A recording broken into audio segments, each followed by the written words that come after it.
Vamos a tomarnos unos minutos para reflexionar también sobre la palabra y en un tiempo tan particular que nos toca vivir donde la palabra es imprescindible.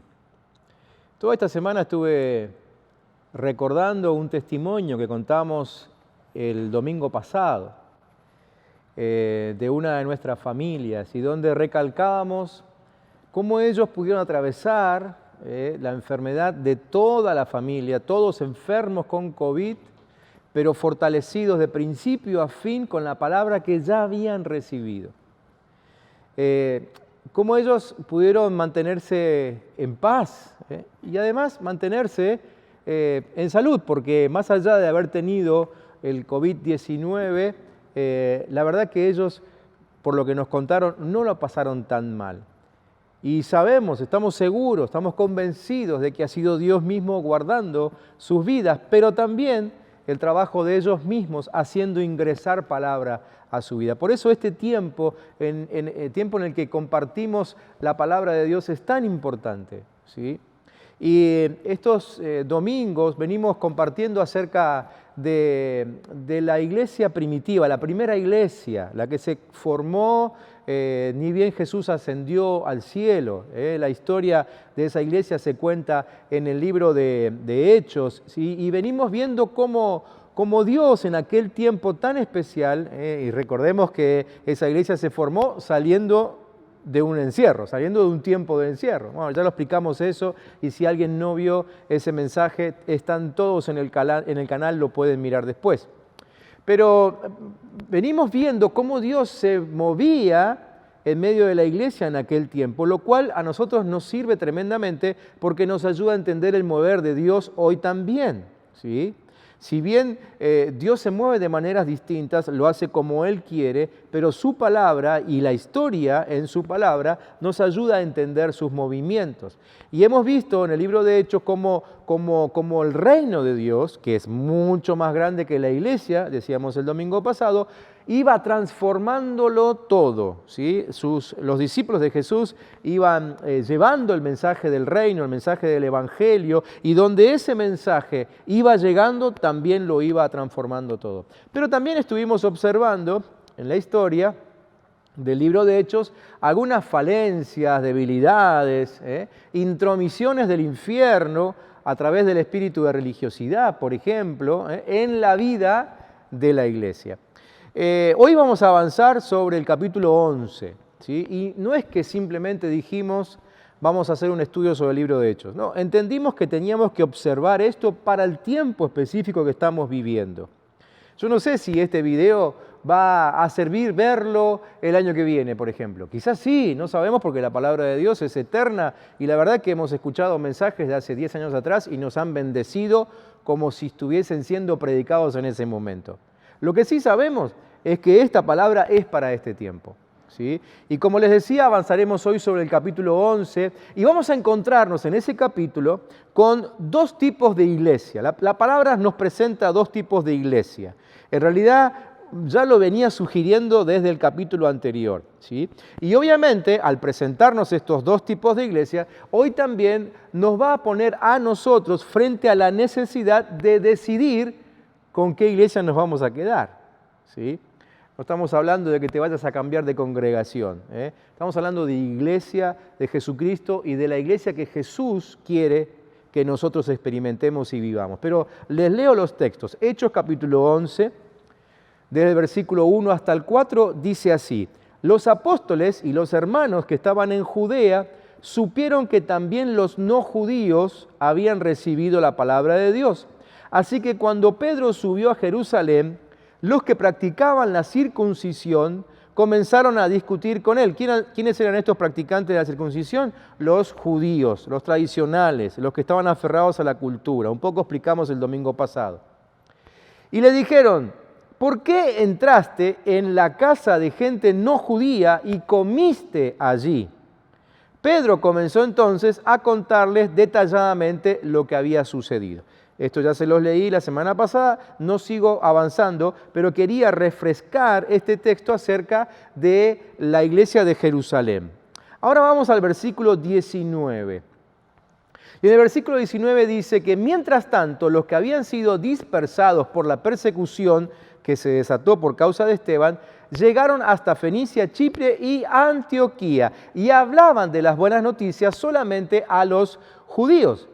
Pero había allí unos varones de Chipre y de Cirene que al entrar en Antioquía habían hablado también a los griegos acerca de las buenas noticias del Señor Jesús.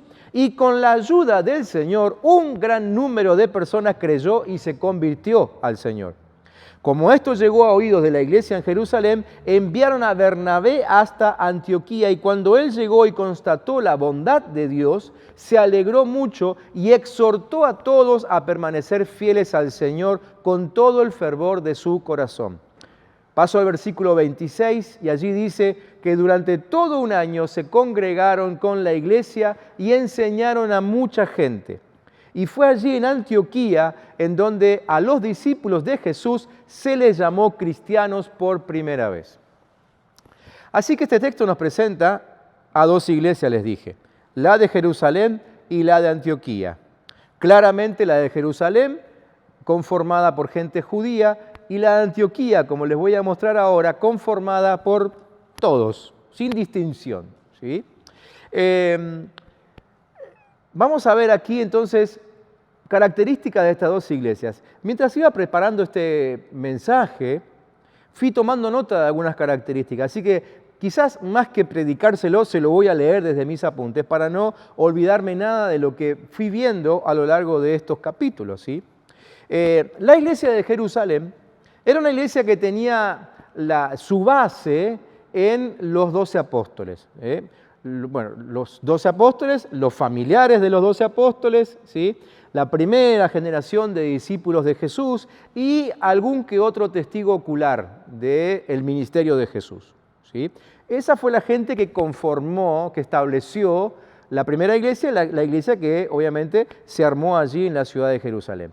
Este grupo es el grupo que, según las indicaciones de Jesús, estuvo esperando en un aposento alto la llegada del Espíritu Santo, cosa que terminó ocurriendo, ustedes se acuerdan de esa historia. Y después de la llegada del Espíritu Santo, este es el grupo que empezó a ver cómo sucedían cosas sorprendentes, ¿sí?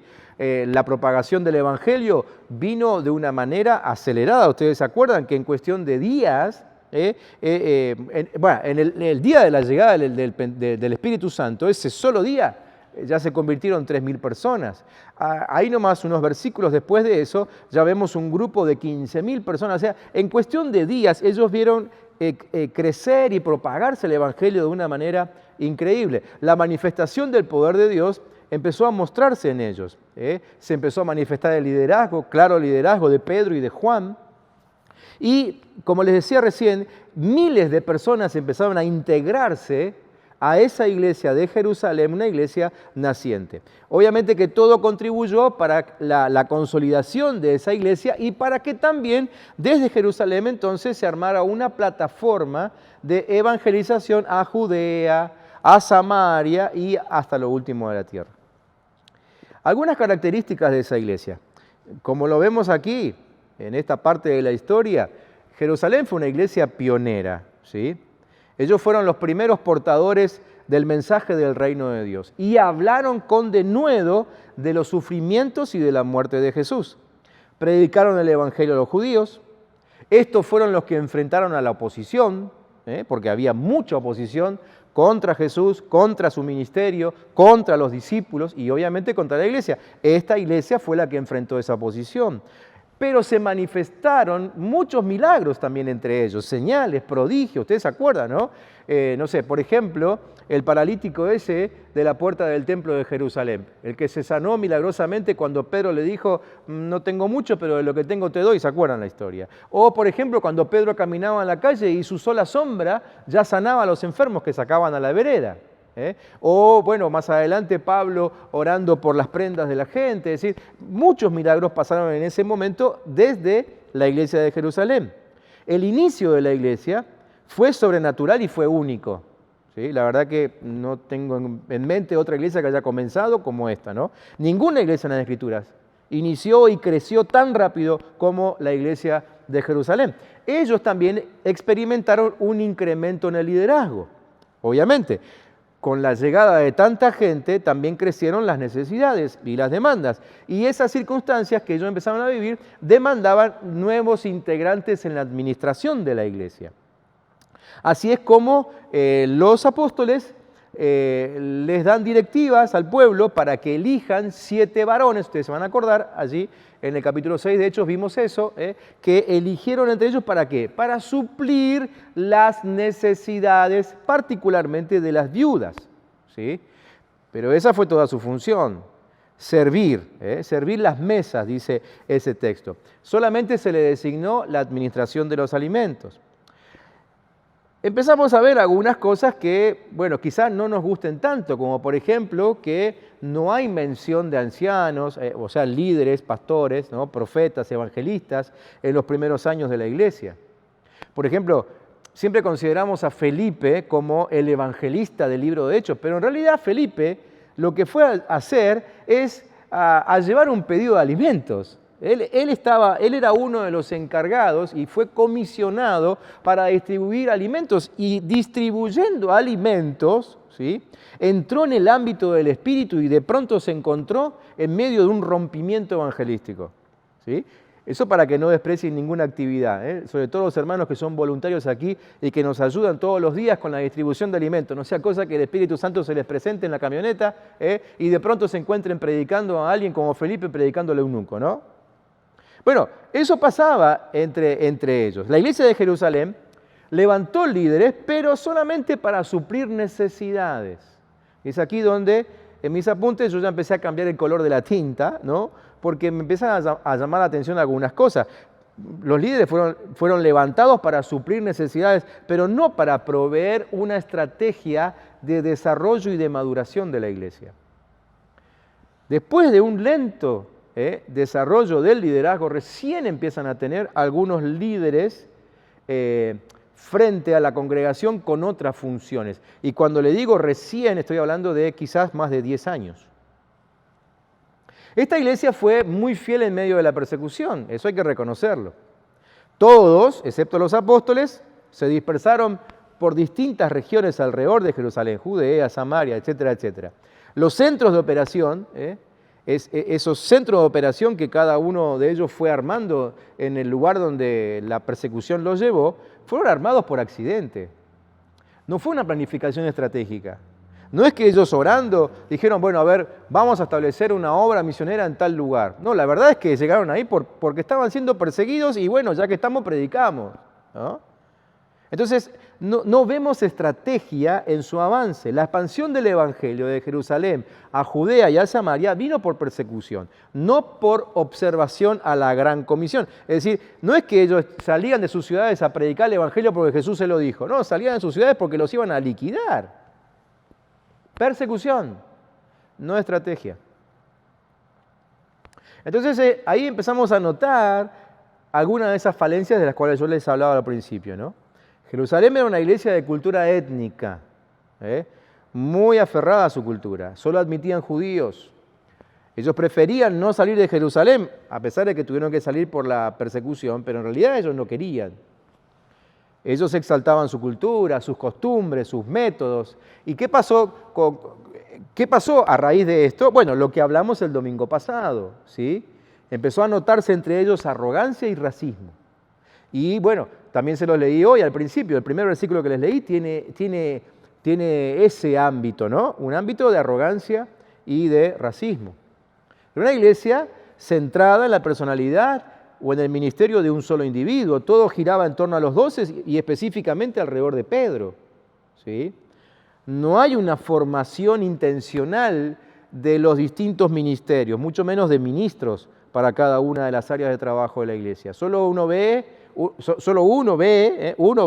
visiona, uno trabaja, uno es el que manipula, por decirlo de alguna manera, los esfuerzos de todos los demás. Hay uno solo que digita todo allí en la iglesia. Y obviamente esto terminó eliminando la iniciativa y la creativa de la iglesia de Jerusalén. El líder, más allá de que era un líder de una figura carismática, pero bueno, sobre él empezó a recaer todo tipo de decisiones e iniciativas. La figura principal fue Pedro. y la gente estaba atrapada por su gran personalidad, ¿sí? Una iglesia que, como les vengo diciendo, no tenía estrategia propia, ¿eh? Ellos operaron demandados por las crisis, tomaban medidas temporales en vez de tomar soluciones permanentes, ¿eh? La estructura básica de liderazgo y la administración que ellos tenían era, digamos, para proveer cobertura a otras regiones, no fue efectiva. Llegaron a trabajar por necesidad. Al principio no era así, pero cuando empieza la persecución empezamos a notar esto, que empezaron a trabajar por necesidad y no por un diseño estratégico. Mucho de lo que hicieron fue por hambre y pasión de gente voluntaria, gente que surgía, ¿sí? Pero no porque hubo una estrategia en el armado del liderazgo de la iglesia. Llegaron a usar recursos y poder para sostener la función de la iglesia, es decir, los recursos que tendrían que haberse usado para evangelizar se usaban ahora para sostener la administración de la iglesia de Jerusalén. Es decir, ellos limitaron el reino de Dios y sobre todas las cosas limitaron el reino de Dios a una iglesia netamente judía. Esta es la iglesia de Jerusalén, la primera iglesia que nos presenta este texto. La segunda iglesia, les dije, es la iglesia de Antioquía, ¿sí? Uno de esos lugares a los que llegan predicando en medio de la persecución. La iglesia de Antioquía comenzó con algunos que fueron dispersados por la persecución que se desató por causa de Esteban, eso se los leí recién. Pero bueno, al principio solamente anunciaban el mensaje a los judíos.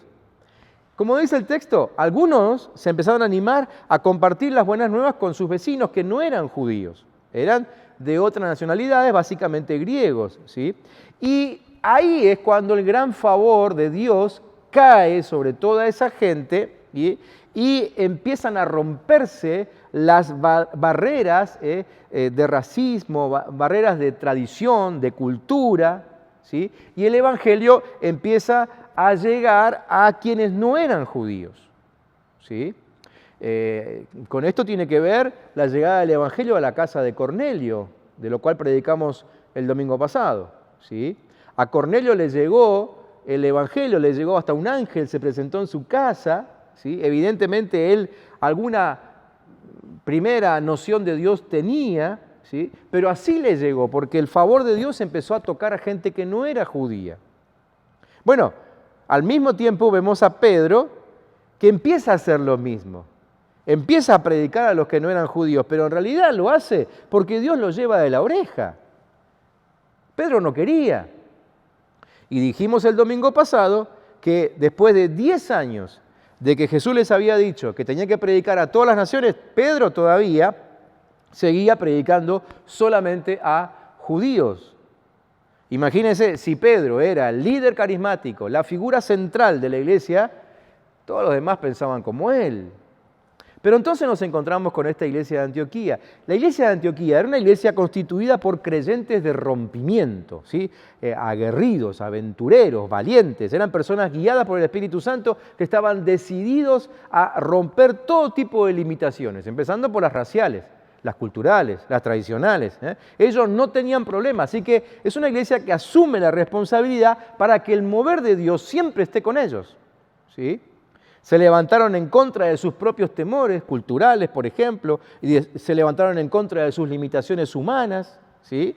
Recuerden que en la iglesia de Jerusalén, aquel que se sentía limitado, permanecía limitado y dejaba que Pedro haga todo. Aquí no, en la iglesia de Antioquía vemos que cada uno va tomando su propia responsabilidad, superando sus limitaciones. Fueron pioneros que decidieron romper los patrones normales que existían en ese tiempo. La obra del ministerio estaba en los hombros de todos.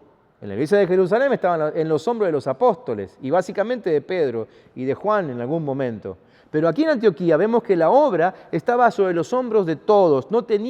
Ellos no tuvieron una ayuda apostólica en su inicio. Recién más tarde, cuando ya se escuchó que Antioquía estaba creciendo, recién ahí lo mandan a Bernabé, ¿sí? Que definitivamente se queda ahí un buen tiempo trabajando con ellos y ministrándolos. Pero ellos no continuaron solamente con lo básico que habían aprendido de aquel que les predicó, que su nombre ni siquiera aparece en la Biblia, sino que ellos mismos empezaron a investigar y crecieron por sí mismos, a tal punto que cuando Bernabé llega, él pudo comprobar que ya había una gran obra de parte de Dios entre ellos. Ellos tomaron el desafío de establecer la iglesia, pero no solo para iniciarla, sino también para trabajar en el desarrollo de la iglesia después de eso.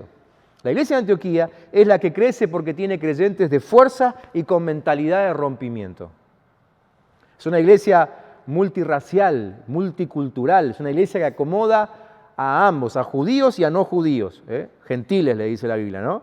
Sin comprometer el mensaje de Jesucristo. El mensaje era, no se tocaba, no se tranza con el mensaje, pero sí se recibía a todos aquellos que aceptaban el mensaje, a todos, ¿sí? Tenía un estándar de vida que nivelaba siempre apuntando al reino de Dios. Ese era su estándar de vida. La iglesia de Antioquía rompió las barreras culturales y raciales porque siempre respondía a la revelación del Espíritu Santo. Una iglesia que se caracterizaba por estar pendiente de la revelación del Espíritu Santo. La iglesia de Antioquía además tuvo líderes de diferentes nacionalidades. Obviamente, en la iglesia de Jerusalén esto no pasaba. ¿Por qué? Porque ellos no lo permitían.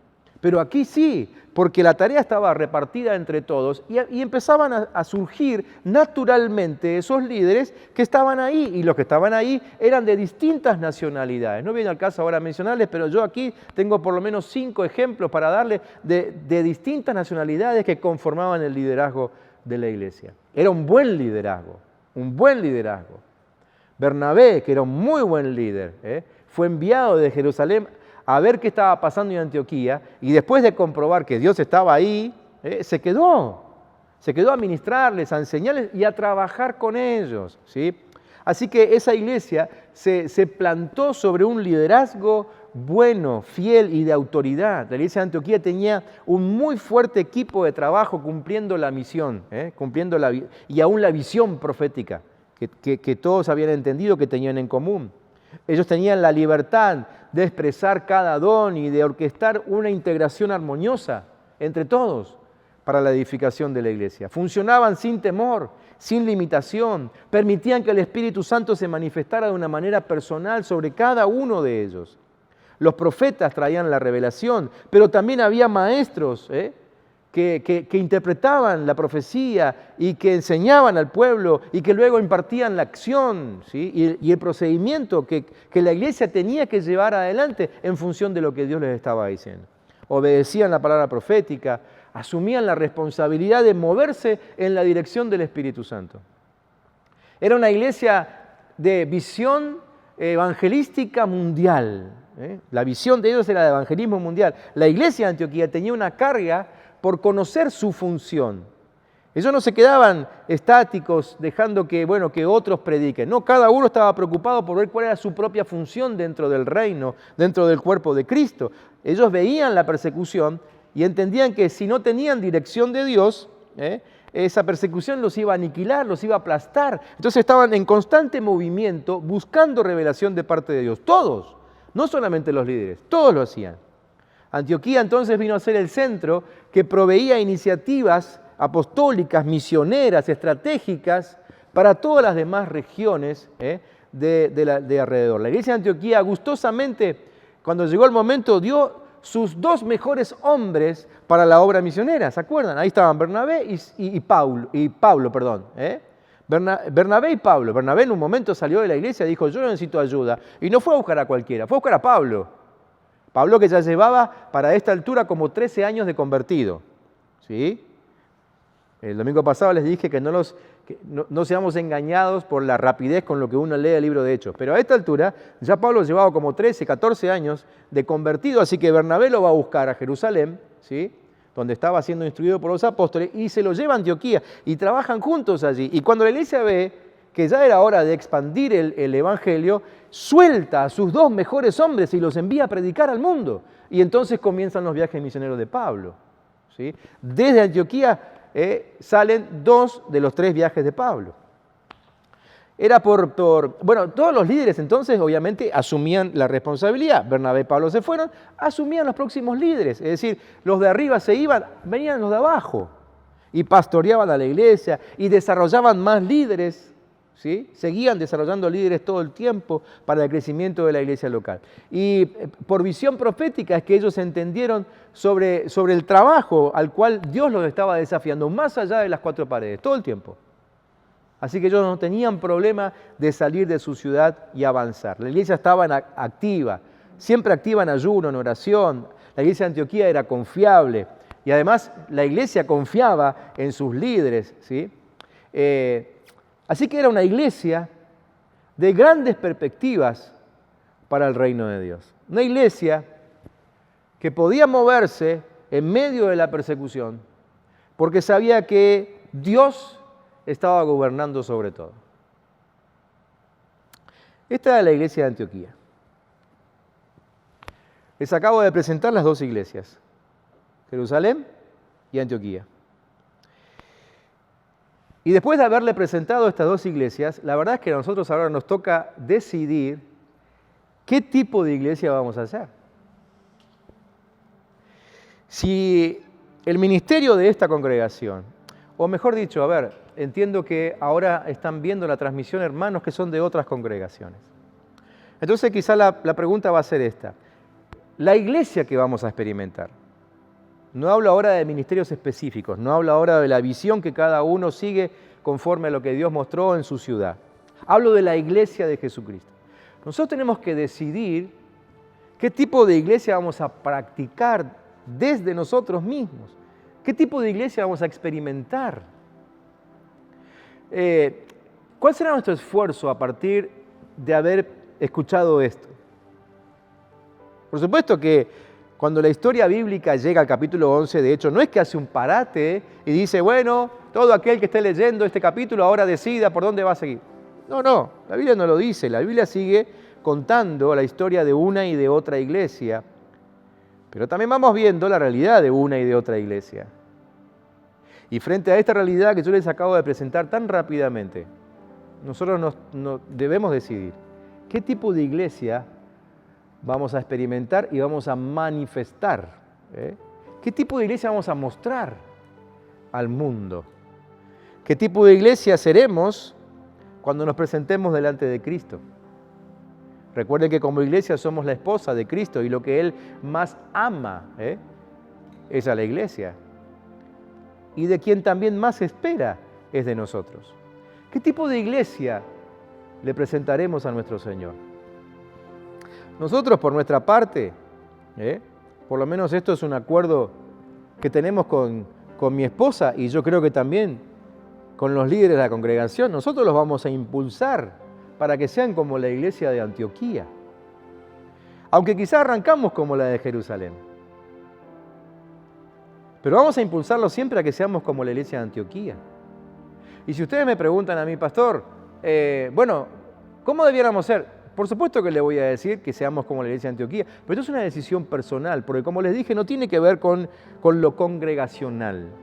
Tiene que ver con la actitud de nuestro corazón, con qué actitud vamos a seguir ministrando nosotros en medio de la iglesia de Jesús. Siempre los vamos a impulsar a que seamos como la iglesia de Antioquía. Vamos a impulsarlos a buscar la revelación de Cristo y no seguir la cultura, ni la externa ni la interna, porque la verdad es que también cada congregación tiene su propia cultura, ¿no? Eso de que, acá siempre lo hicimos así, es algo que lo tendremos que abandonar. Nosotros los vamos a impulsar a abandonar la cultura de acá siempre lo hicimos así. Vamos a impulsarlos a exaltar solamente la cultura del reino de Dios, a predicar la santidad, a movernos por principios divinos, a poner acento en los valores de Dios y expresar la vida del reino. A eso los vamos a impulsar.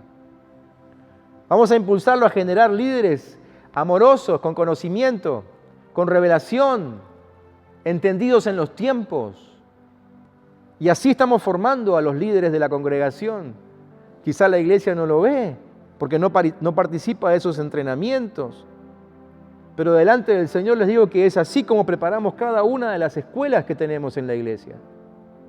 Para que sean líderes de revelación, amorosos, entendidos en los tiempos. Nosotros vamos a impulsarlos siempre a que sea una iglesia que se mueva por estrategia, no por necesidad.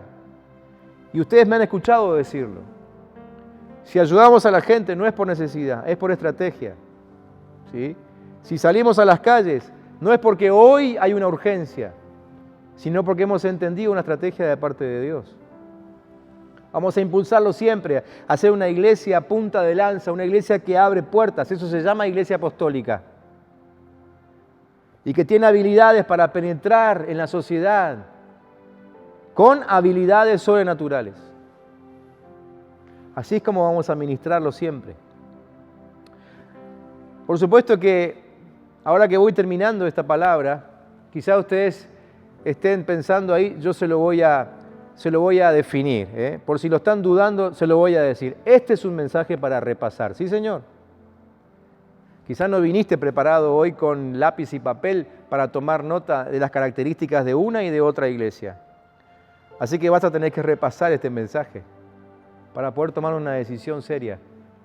No delante mío, ni siquiera voy a esperar que alguien me escriba un mensaje, me mande un WhatsApp diciendo quiero ser de tal o cual iglesia. No, esto es delante del Señor.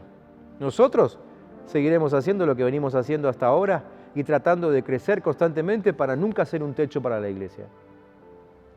Pero tenemos que decidir qué tipo de iglesia vamos a manifestar. Así que yo les insisto a que tomen nota de las características de cada una de estas iglesias. Y de veras que vamos a estar orando para que nosotros seamos como la iglesia de Antioquía. Y específicamente, no puedo dejar de hablar especialmente de la iglesia del Camino. Queremos ser como la iglesia de Antioquía. Quiero terminar este tiempo, antes de que compartamos la cena del Señor, orando. Y la oración va a salir en la pantalla porque si alguno quiere ir repitiéndola conmigo, lo puede hacer. O quizás solamente vaya diciendo amén, o a lo mejor, ya que le di la opción de repasar el mensaje, quiera volver a ver este video mañana o pasado, pensarlo mejor y entonces recién hacer la oración. Pero déjenme orar ahora. Y quiero orar, les aseguro que esta oración está hecha desde el corazón. ¿Sí? Y quiero orar conforme el Espíritu Santo me indicó que orara cuando estaba preparando este mensaje. Por eso es que también los invito a que puedan orar conmigo. Padre, desechamos las estructuras humanas. En todo caso, solo queremos las estructuras celestiales, las que sostienen pero al mismo tiempo se expanden sin límites. Queremos ser apasionados por Cristo y su Evangelio, pero también estratégicos en nuestros avances. Queremos deshacernos de la cultura que nos formó y experimentar la cultura del reino, viviendo en santidad, fundamentados en tus principios. Queremos ser una iglesia de revelación celestial constante, plenamente conscientes de que tú estás en control de todo lo creado. Queremos ser como Cristo. Por eso oramos en el nombre de Él. Amén.